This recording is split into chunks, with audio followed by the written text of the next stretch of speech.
Okay, I'm gonna quickly explain to you what we're gonna focus on when doing the take-home exam. Um, as you know, for this module, you don't write a formal examination during the exam timetable or exam period, and you will hand in a take-home exam before the actual exam timetable starts. So to get the information on the take-home exam, you'll click here on your module tab, and you will then go to the take-home exam tab on the left-hand side, and all the information regarding the exam will be here. First thing, I want to remind you that the due date for the take-home exam is the 26th of May, 11 o'clock at night. There will be no exception um, for this due date. I'm not going to take in any late examinations if you don't submit on time. It is the same as if you did not show up for an exam session, and you really need to make sure that you plan accordingly. If you don't submit on time, you'll have to write the second opportunity exam um, in the on the exam timetable, and that will be a formal examination. Okay, I'm going to quickly go through the instructions with you. If you click here on the take home exam, you can open this document. It's a Word document with the instructions on the exam. Um, okay, so basically this exam will be a academic essay of about 2,000 to 5,000 words. That will be approximately 7 pages that you need to type. The content that you need to focus on, this basically refers to the content that we looked at in study unit 4. Cooperative learning was the one concept that we studied, problem-based learning, and also then self-directed learning. So for the purpose of this assignment, I want you to choose either cooperative learning or problem-based learning. You don't have to do both of them. And you're going to show me how you will use this teaching strategy in your own classroom. All right. So in order to get to this main aim of the project, you will have to use the following structure to discuss these topics. So at first, we have an introduction.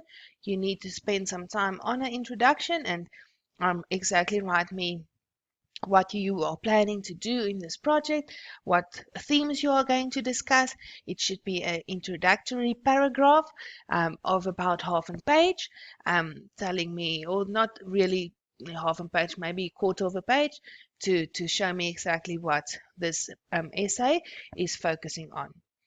Then the first section will be done by everybody, regardless which one of those two topics you choose.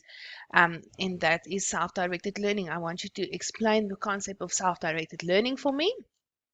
You will, in the first paragraph, first section, talk about the definition of self-directed learning. You will then discuss one or two models for self-directed learning. You will look at the self-directed learning. What does a self-directed learning look like? What is the elements or the characteristics of a self-directed learner? And then you look at the role of the teacher to enhance self-directed learning. That is the first section, and if I think this section will be about 2 to 3 pages for this section. Then the second part, that is where you distinguish between cooperative learning and problem-based learning. So then if you choose cooperative learning, you will then define cooperative learning.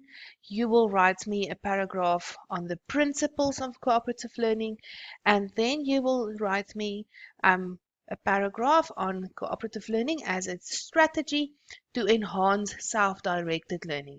How can cooperative learning be used or implemented in your classroom to enhance self-directed learning?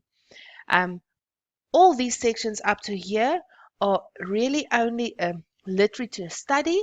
That means that you are taking ideas and literature from someone else's work, maybe textbooks, maybe articles, maybe PhD or master's theses or dissertations, even the internet. You will get a lot of information on these concepts. They are really well researched educational concepts, and you will not struggle to find information on these things. So up to here, you will basically have not even gave your own examples or give your own opinion. You are just referencing the work of other writers up to here. The last section is the only place where you start to give your own opinion and where I can then see if you understand the concepts that you discussed in the earlier sections.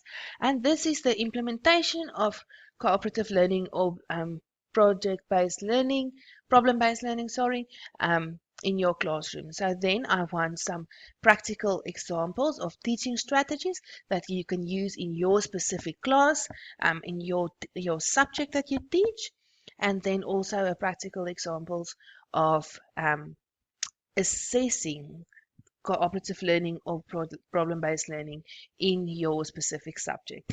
So I think if you can give 2 examples of each, it will be way enough. Then we're definitely going to end up this paper by writing a conclusion. That is just where you again say what did you discuss, what did you find, and just give a summary of your findings in your whole academic essay. Okay, and then the last thing that is really important is when you write the reference list. Remember, if you write a reference list, all the sources that you use in your text should be in your reference list, and all the sources that is listed in your reference list must be in your text. All right, those two goes together, and you will have to make sure that you reference it correctly. In order to reference correctly, I did upload here at the helpful links. There is a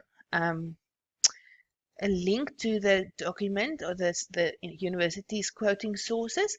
So if you can use the Harvard style, and the Harvard style, you go here and it shows you exactly how to do quotations, how to use the sources, and then there's a example of a reference list as well. So just go and look at this booklet. I'm sure that you have come across it before, but this is exactly what you're going to use when you reference, when you create the reference list, and then also when you reference in text. So go through this booklet, you will see there, for example, this is how a reference list look like when you're referring a book.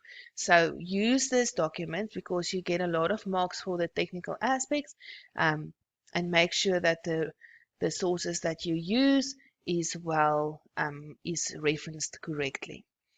Okay, so when we go back here, I'm not going to go through the marking rubric now step by step, but the marking rubric is uploaded, so you can read through carefully, and it will show you exactly what we are giving marks for. What to make sure after you've written your assignment that you read through here and make sure that we will be able to give you marks. In the end, it's a total of 100%. You will see that 20 of the 100 marks is given for technical aspect. So even if you just make sure that all your spelling is correct and your references is correct, then you can already get some marks to start off. Please make sure, I want you to use at least 5 academic resources when you write your assignment, and spend time on your introduction and conclusion to make sure that it is a proper introduction and conclusion. You can go back to, if you want some ideas, in study unit 4, I did upload you some research help articles on these concepts. So if you, for example, open this one, then you can get a good idea. Now this is actually a video. Let me just quickly go back as well. But I'm not sure now if I uploaded, but just open these ones and you will get it. There you go. There is a good idea of what an introduction look like. So make sure there's a history of cooperative learning. So here is some good examples of how such an assignment should be written. The way that we reference in here. If you look through this document, you will find that in a literature study, that is what this first part of your assignment is, you never give your own meaning or your own opinion. You will definitely just write things that other people say. So you will either start off with a source, for instance, according to the Johnsons, or you will end with a source like this, like you write a sentence and you will end up giving the source at the end. And remember the NWU Harvard style expect you to put in page numbers as well. So use this as an example of how to write such an academic essay. Okay, so I've now quickly lost my place again here. I'm just going in. Then the last thing I want you to make sure of is that your where to submit this document. So if you then go to the take home exam tab, when you've read all your documentation that you can find here, here is the helpful links, the quoting sources, is the reference document that you can use to make sure that you reference correctly. Here is some search engines that you can use to find academic sources. Here again, the due date, make 100% sure that you are on time with this assignment. And then to submit your exam, you just click here. This will take you to the assignment and you are going to choose file and just upload your assignments here as you would upload any other assignment. Make sure that you click submit. Make sure that you get a you should probably get some kind of message that the file is now submitted. Take a screenshot on that and save it somewhere that if something happens and it seems that I did not get your exam, that you have the proof that you actually did submit. Okay, so again, all the information about the take-home exam you will find here on this page, and I wish you luck and make sure that you submit this assignment on time. Thank you.